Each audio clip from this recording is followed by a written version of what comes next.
I've been attached with the feeling of now waking up with you by my side. Kung kahapon nga guys ay talagang pinag-usapan nga sa social media ang spotted nga itong ating Donnie at Belle na nag-date sa Santa Lucia, na kung saan ay talaga namang sumakay pa nga sila sa mga rides dito. Pero ito na nga guys ang pag-uusapan natin ngayon.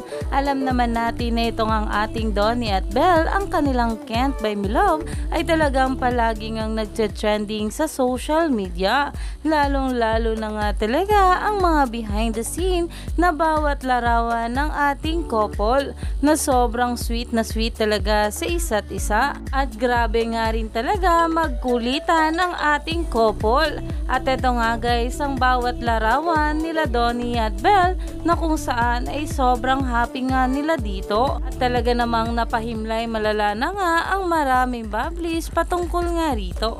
At ayon nga guys sa mga bula, behind the scenes are the best talaga.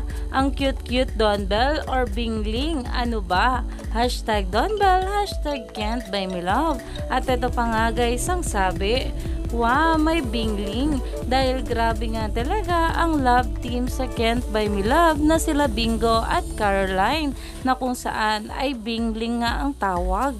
Kaya naman umani pa talaga ito ng maraming komento at nagcha-trending na nga sa social media. Kaya naman dapat nga nating abangan palagi ang Can't Buy Me Love na talagang palaging trending. Kaya stay tuned lang tayo for more update.